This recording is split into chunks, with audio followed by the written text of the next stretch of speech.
பயணிகளுக்கு உண்டான சுமைகளை கொண்டு செல்வதற்கு அன்றைக்கு டிராலிகள் இல்லை. இன்றைக்கு டிராலி வசதி இந்த பேருந்து நிலையத்தில் ஏற்பாடு செய்யப்பட்டிருக்கின்றது. அதே போல் நடக்க முடியாதவர்கள், வயது முதிர்ந்தவர்களுக்கு பஸ்ஸை பிடிப்பதற்கு சற்று 200 மீட்டர் தூரம் இருப்பதை அறிந்து உடனடியாக 12 பேட்டரி கார்கள் அங்கே பொருத்தப்பட்டிருக்கின்றன. நடைமேம்பாலம் பொருத்தப்பட்டிருக்கின்றன. மின்தூக்கி வசதி பொருத்தப்பட்டிருக்கின்றன. இவை அத்தனையும் இருந்தும் தூங்குபவர்களை எழுப்பலாம், தூங்குபவர்களை போல நடிப்பவர்களை எழுப்ப முடியாது. ஒரே ஒரு உறுத்தல், இந்த கிளாம்பாக்கம் பேருந்து நிலையத்தை பொறுத்தளவில் எதிர்கட்சியுடைய சாடலுக்கு என்ன என்று நான் நினைத்து பார்த்தேன். இவ்வளவு ஆசியா கண்டத்திலேயே சிறப்பு வாய்ந்த பேருந்து நிலையம், அனைத்து நவீன வசதிகளோடு இருக்கின்ற பேருந்து நிலையம், நம்முடைய விமான நிலையம் கூட திறக்கப்படுகின்றது. ஆனால் 6 மாதம் 1 ஆண்டுகள் கழித்துத்தான் அந்த விமான நிலையத்துடைய செயல்பாடுகள் செயல்பாட்டிற்கு வருகின்றன. அண்மையிலே கூட பிரதமர் திருச்சியிலே விமான நிலையத்தை திறந்து வைத்தார். இதுவரையில் விமான நிலையம் முழு பயன்பாட்டிற்கு வருவதில்லை.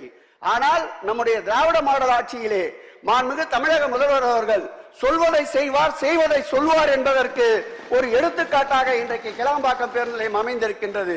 ஒட்டுமொத்த உறுத்தலை கணக்கிட்டு பார்த்தோம், என்னதான் இருக்கும். இப்படிப்பட்ட சிறப்பு வாய்ந்த ஒரு பேருந்து நிலையம் முதல் கட்டமாக துவக்கப்படுகின்ற போது சிறு சிறு பிரச்சனைகள் இருப்பது இயல்பு. காலப்போக்கில் அதை எல்லாம் அறிந்து சரி செய்து விடலாம்.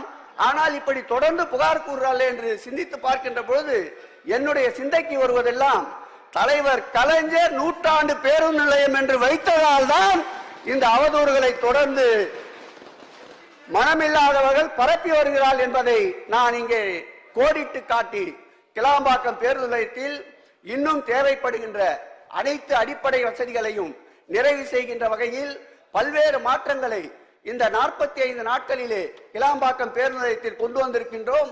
வேண்டுமென்றால் சட்டமன்றத்திலே இருக்கின்ற அனைத்து கட்சியை சார்ந்த உறுப்பினர்களும் வாருங்கள், நாங்கள் கிளாம்பாக்கம் பேருந்து நிலையத்திற்கு எதிர்கட்சி தலைவர் உட்பட அனைவரையும் அழைத்து செல்கிறோம். பாதகம் செய்பவரை கண்டால் நாம் பயங்கொள்ளலாகாது பாப்பா, மோதி மிதித்து விடு பாப்பா, அவர் முகத்தில் உமிழ்ந்து விடு பாப்பா. அண்மை செய்திகளை உடனுக்குடன் தெரிந்து கொள்ள இணைந்திருங்கள் இயம்நாடு தொலைக்காட்சியுடன்.